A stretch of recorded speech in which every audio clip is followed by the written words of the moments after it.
So మీరు ఇందాక మాట్లాడుతూ చెప్తున్నారు కదా, ఒక 1,00,000 ప్రైజ్ ఇస్తాము ఎవరైతే గెస్ట్ షేక్ చేస్తారో అనేసి వాళ్ళకి. ఏం సార్ అంత కాన్ఫిడెన్స్ ఏంటి అంటే బేసిక్గా? దట్స్ ద బ్యూటీ అండి, that's the beauty of my movie అండి. I bet again and again, media అందరి మిత్రుల ముందు చెప్తున్నాను, all print, electronic, website, YouTube, all media వాళ్ళకి ఇప్పుడే మా జోషర్మ అన్నట్టు ఏదో రకంగా మీరు ఇప్పుడే కనీసం చెప్పి క్లోజ్ అయిన, అసలు నియర్లీ క్లోజ్ అయినా కానీ రివార్డ్ ఉంటుంది. సినిమా చూసిన తర్వాత ఇంటర్వెల్ తర్వాత కూడా ఈవెన్ పిక్చర్ ఇంకో 20 minutes ఎండ్ అవుతాను, 15 minutes ఎండ్ అవుతాను, అప్పటికి మీరు కిల్లర్ ఎవరని చెప్పినా కానీ ₹1,00,000 ఇస్తాను. ప్రతి థియేటర్ దగ్గర ₹1,00,000 పెడతానండి first day. Total theatres release చేస్తున్నారు సార్ ఇది May 8th? We're releasing on May 8th everywhere in India, including Tamil Nadu, Karnataka, Malayalam industry, every even Hindi, యుఎస్లో ఆల్రెడీ AMC అని చాలా ఫేమస్ అండి. AMC is one of the biggest. వీళ్ళు హెల్ప్ చేస్తున్నారు మాకు. త్రూ వీళ్ళ ద్వారా మేము AMCలో రిలీజ్ చేస్తున్నాం 7th రోజు. మరి 7th రోజు మీరు అమెరికాలో ఫ్రెండ్స్కి కాల్ చేసి ఎవరు కిల్లర్ అని తెలుసుకొని చెప్తే అది ఇంకా నేనేం చేయలేను, అది నేనేం చేయలేను. దానికి మీరు ప్లాన్ చేయాలి సార్ అయితే సంథింగ్. అదే ఇప్పుడు మా జోషర్మ అదే ప్లాన్ చేస్తుంది త్రూ మీడియా, త్రూ ఇన్స్టాలో ఇలా అని. ఎందుకంటే మాకు 1 day ముందు రిలీజ్ అవుతుంది కాబట్టి యూఎస్లో గ్రాండ్గా రిలీజ్ అవుతుందండి. యూఎస్లో ఆల్రెడీ 16-17 సెంటర్లు, మళ్ళీ వీళ్ళు పెంచుతున్నారు, 2-3 సెంటర్లు పెరుగుతున్నాయి, 20 సెంటర్లు, 20-50 కావచ్చు, 100 కావచ్చు అండి అక్కడ. ఇది 7th, 8th, 9th తర్వాత. అలానే ఇక్కడ రిలీజ్ కాకముందే నేను ఒక 60-70 అనుకున్నాను. ఆల్మోస్ట్ ఇప్పటికే మా బ్యాక్ బోన్ PVR ఉదయ్ గారి ద్వారా ఒక ఆల్మోస్ట్ ఫ్యూ సెంటర్స్ ఆల్రెడీ ఈ మార్నింగ్ నుంచే పెరిగిపోయినాయి అండి. సినిమా చూసిన తర్వాత మటుకు వర్డ్ అండ్ మౌత్ టాక్ మీకే తెలుస్తుందండి ఏంటి అనేది. Thank you, all the best అండి. అంటే థ్యాంక్ యూ. మోహన్ గారు, ఉదయ్ ఉండు, చెప్పండి. ఈ సినిమాలో ప్రతి మర్డర్ని ఒక ఫేమస్ పెయింటింగ్ మొనాలిసాతో లింకప్ చేశారు. ఇది ఆ కాన్సెప్ట్ కొత్తగా ఉంది, ఎట్లా లింకప్ చేశారు అది? అదేనండి, there are so many serial killer movies వచ్చినాయండి యూఎస్ ఆర్ ఇండియాలో కూడా, ఎస్పెషల్లీ హాలీవుడ్లో. అబ్జర్వ్ చేశాను, మనం కూడా రొటీన్గా చేస్తే ఏంటి, అలా కాకుండా కిల్లర్ అనేవాడు ఎందుకు మర్డర్ చేస్తున్నాడు, మోటివ్ ఏంటి, అలానే ఈచ్ మర్డర్ని ఒక వరల్డ్ ఫేమస్ పెయింటింగ్తో డిపిక్ట్ చేస్తున్నాడు. అక్కడ అంటే ఒక చిన్న చెప్తాను, చెప్పుకుంటూ చేస్తున్నాడు అండి మర్డర్స్. నేను ఈరోజు నేను ఈ టైంలో మర్డర్, పోలీసు వాళ్ళు షాకు, కమిషనర్ షాకు, DGP షాకు, ఏం జరుగుతుందో. వీళ్ళు వెళ్ళే లోపల అక్కడ మర్డర్ చేస్తాము, ఆ పెయింటింగ్ లాగా పెడతాము, అక్కడి నుంచి ఎస్కేప్ అయిపోతాము. సో ఇలా సెవరల్ సిచ్యువేషన్స్లో చేశాడు. లాస్ట్ ఒక్కళ్ళ మీద మీకు డౌట్ వస్తుందండి, ఆయన కూడా చనిపోతాడు, అప్పుడు షాక్ అవుతారు. అది ఇంపార్టెంట్ అండి. అంటే కొద్దిగా రివీల్ చేశాను, బట్ ఎవరు అనేది మటుకు మీరు తెలుసుకోలేరండి డెఫినెట్గా. ఓకే, ఈ సినిమా ఇప్పుడు చాలా సినిమాలు ఇలాంటి క్రైమ్ థ్రిల్లర్స్ చాలా వచ్చాయి కదా, వాటికి దీనికి డిఫరెంట్ ఏంటి? ఇదేమన్నా రియల్ ఇన్సిడెంట్గా ఏమన్నా తీసుకున్నారా, కల్పిత కథనా? అంటే సినిమాలోనే ఒక ఇంపార్టెంట్ క్యారెక్టర్ వాసుదేవ్ క్యారెక్టర్ అని ఉందండి. అతను ఈ సీరియల్ కిల్లర్స్ మీద ఒక బుక్ కూడా రాయడం జరిగింది. సో సిమిలర్ కైండ్ ఈ సినిమాలో అలాంటి మర్డర్సే జరుగుతూ ఉంటాయి. అప్పుడు వీళ్ళందరూ వాసుదేవ్ దగ్గరికి వెళ్తారు, ఏంటి సార్ ఇది, ఎలా మీరు అప్పుడు బుక్ రాశారు ఏంటి అని అంటే, నేను రాసిన బుక్ని కోర్టు ద్వారా టోటల్గా బ్యాన్ చేశారు ప్రపంచం అంతా, అయినా ఆ కిల్లరు నా బుక్ని ఆధారం చేసుకుని అలానే మర్డర్స్ చేశాడనే చెప్తాడండి. ఇది అదృష్టంగా చెప్తున్నాను. అలా ఒక డిఫరెంట్గా కిల్ చేస్తాము, డెపిక్ట్ చేస్తాము, కిల్ చేస్తాము, డెపిక్ట్ చేస్తాము. ఇది మా ప్రత్యేకత అండి సినిమాలో. ఇంతవరకు ఎవరు అటెంప్ట్ చేయలేదు. ఓకే, జోశర్మ గారు, ఈ సినిమాలో ఒక జర్నలిస్ట్గా చేశారు. ఎలాంటి ఛాలెంజింగ్ రోల్స్, అంటే స్టంట్స్ ఏమైనా చేశారా, యాక్షన్ సీన్లో చేశారా? ఎలాంటి ఛాలెంజింగ్ ఎదుర్కొన్నారు? చాలా ఛాలెంజెస్ ఎదుర్కొన్నాను. ఒక క్రైమ్ ఇన్వెస్టిగేటివ్ జర్నలిస్ట్, మీ అందరికీ తెలుసు, మీ అందరూ జర్నలిస్టులు కదా, మీకు తెలుసు మీకు ఎంత కష్టమో. మీరు ఎక్కడ ఏ చిన్న మర్డర్ అయినా ఫస్ట్ మీరే వెళ్ళిపోయి కవర్ చేయడానికి ట్రై చేస్తారు కదా. అలానే మీరు మీ క్యారెక్టర్ని ఈ మూవీ చూస్తే, అరే మేము చాలాసార్లు చేసాం కదా అని మీరు అందరూ చాలా హ్యాపీ ఫీల్ అవుతారు. అది మీ స్టోరీ అనుకోండి. అసలు ఒక జర్నలిస్ట్ అందరూ మీరు ఇక్కడ వచ్చారు, మీరు కవర్ చేశారు. ఆ లొకేషన్స్ కానీ, ఒక మర్డర్ వెళ్తే అక్కడ డంప్స్టర్ అవ్వచ్చు, లేకపోతే అది ఏ లొకేషన్ అయినా సరే, ఒక జర్నలిస్ట్ లాగా మనము ఆలోచించము. వెళ్ళిపోయి ఫస్ట్ పోలీసుల కంటే ఫస్ట్ మనమే వెళ్ళి కవర్ చేయాలి. సో యాటిట్యూడ్ మనది దూసుకు వెళ్ళిపోయి అక్కడ అది ఆ ఛాలెంజెస్ అన్ని చాలా డిఫరెంట్ గా ఉంది. అండ్ కొన్ని కాంప్లెక్స్ సిచ్యుయేషన్స్ లో కూడా మేము షూట్ చేయాల్సి వచ్చింది. అంటే where you don't even have normal air కూడా లేకుండా ఒక రూమ్ లో ఫర్ 8-9 hours అందరూ బంధించి. సో అమెరికా నుంచి ఇక్కడ సడన్ గా వచ్చినప్పుడు it kind of takes the transformation. But మాకు మోహన్ వర్లపట్ల గారు ముందరే ట్రైన్ చేశారు.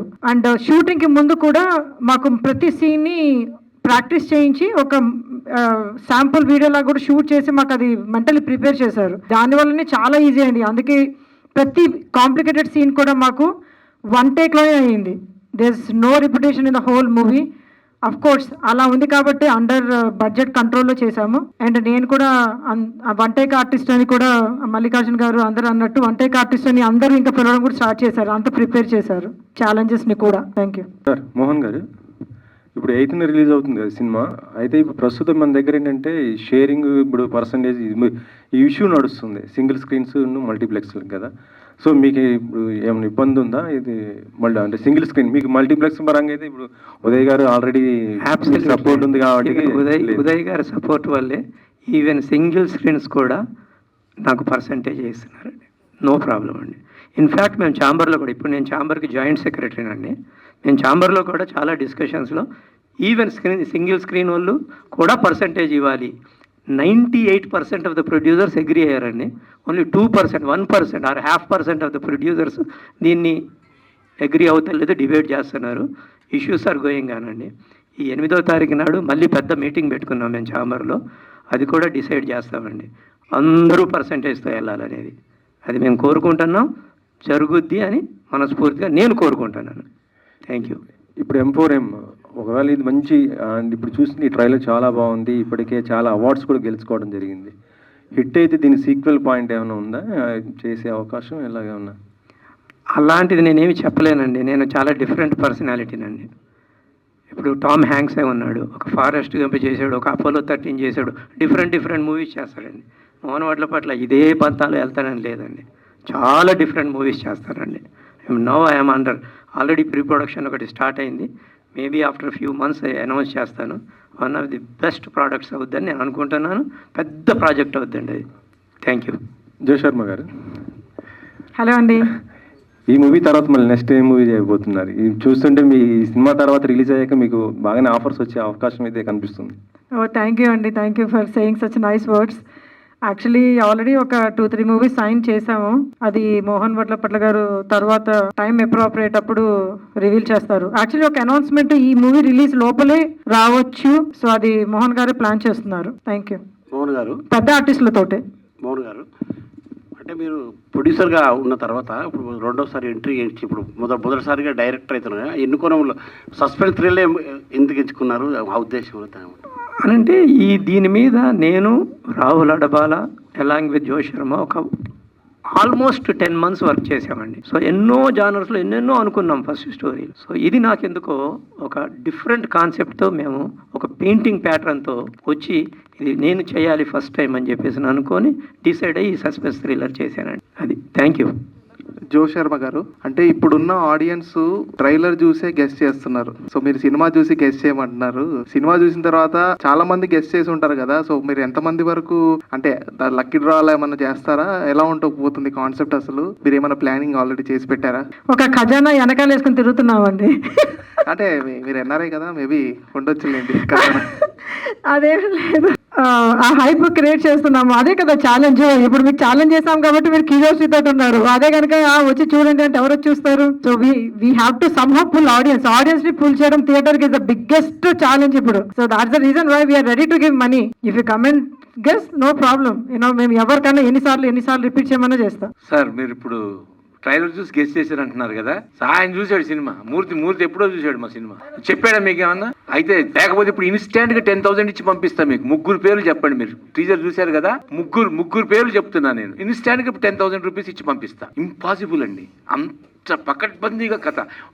ఇలాంటి ఎన్నో కథలు ఎంతో మంది బిగ్ ల్యాండ్ మార్క్ రైటర్స్ తోటి కూడా పిలిపించి ఒక 10 మంది సీనియర్ అంటే సినిమా ఏదైనా ప్యాషన్ ఉన్నారని ఒక 30-40 మందిని పిలిపించి వాళ్ళకి భోజనాలు పెట్టి ట్రాన్స్పోర్ట్ ఇచ్చి వాళ్ళతోటి కథలు వినిపించి ఆ కథలు అట్లా ఎంత ఖర్చు పెట్టారండి వీళ్ళు.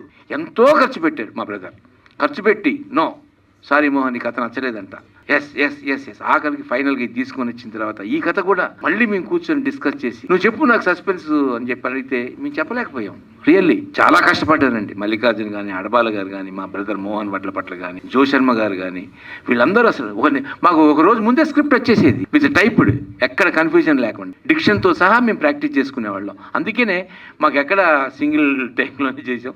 కానీ అయినా సరే ఎవ్రీ డీటెయిల్డ్ ఏం జరిగింది ముందు, దీని తర్వాత ఏం జరుగుద్ది, ఇప్పుడు నీ బిహేవియర్ ఎలా ఉండాలి అనేది this is a professional way అండి. This is the way, professional way to handle the subject. Hats off to everybody in the group. Thank you.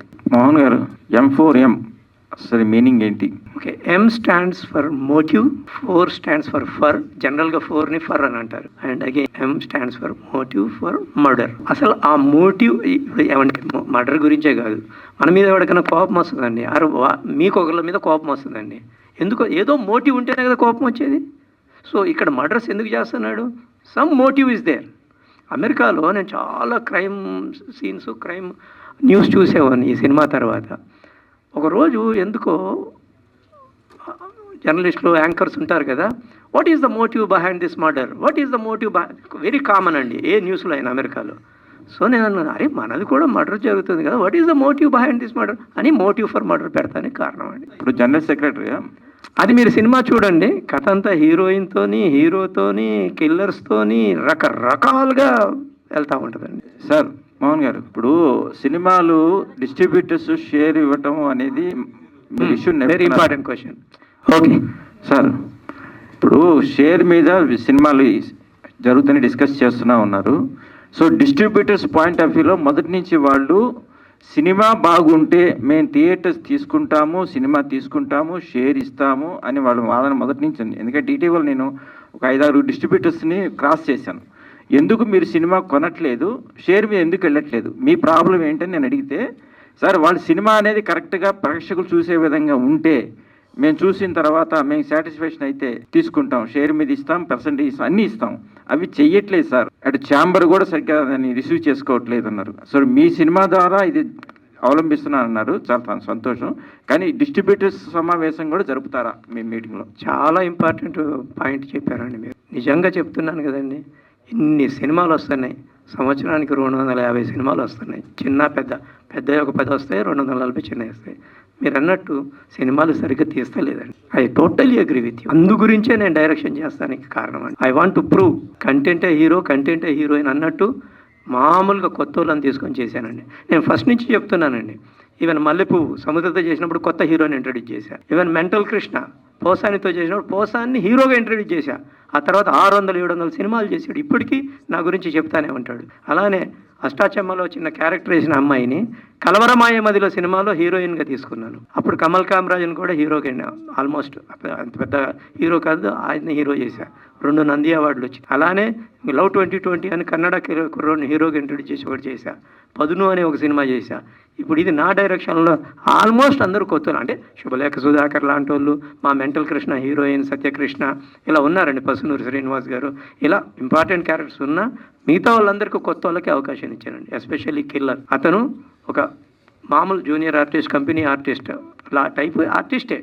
అతన్ని తీసుకొని వచ్చి ఒక ఇంపార్టెంట్ క్యారెక్టర్ ఇచ్చానండి ఈ సినిమాలో. సో ఇలా నేనేమంటున్నానంటే కొత్త వాళ్ళకి అవకాశం ఇస్తామే నాదండి. మంచి కంటెంట్ ఉన్న సినిమా తీయాలన్న ఉద్దేశంతో చేశా. మీరు అన్నట్టు మంచి కంటెంట్ ఉన్న సినిమాలు వస్తే డెఫినెట్గా డిస్ట్రిబ్యూట్ చేస్తారు, పర్సంటేజ్కి ఇస్తారండి. I agree with you. So ఈ విషయంలో ప్రొడ్యూసర్స్ కొన్ని విషయాలు క్యూబ్ డబ్బులు కట్టుకోలేక సినిమాలు ఆగిపోతున్న రోజులు ఉన్నాయి. సో ఇతర స్టేట్స్లో క్యూబ్ రేట్స్ ఎక్కువ ఉన్నాయి, వేరేగా ఉన్నాయి. ఇక్కడ డబల్ ఉంది. ఇది చూసేసరికల్లా ఇంత డబ్బులు కట్టి మీకు సినిమా రిలీజ్ చేయాలి క్యూబ్కి. ఈ విషయం మీద మీరు ఛాంబర్ నుంచి ఇంట్రెస్ట్ తీసుకుంటున్నారు? అబ్సల్యూట్లీ వెరీ గుడ్ క్వశ్చన్ అండి. ప్రతి ఈసీ మీటింగ్లో ఇదే డిబేట్ జరుగుతుందండి. అదర్ స్టేట్స్లోనేమో తక్కువ, తెలుగుకి వచ్చేలోపులోనేమో VPF ఛార్జెస్ ఎక్కువ. అసలు VPF ఛార్జెసే లేకుండా చేద్దాం అనేది మా తపన. బహుశా 99% ఈ VPF దాని మీద చాలా ఎలాబరేట్ డిస్కషన్ జరుగుతున్నాయి. డి సురేష్ బాబు గారు కానీ, కొల్లా అశోక్ కుమార్ కానీ, యాజ్ ఏ జాయింట్ సెక్రటరీగా నేను కానీ, మా టీం అందరం కూర్చొని ఒక సబ్ కమిటీ వేసాము. అందరం కూర్చొని దీని మీద డిస్కస్ చేసి VPF ఛార్జెస్ లేకుండా చేద్దాం అనేదే మా తపన అండి. Okay, thanks.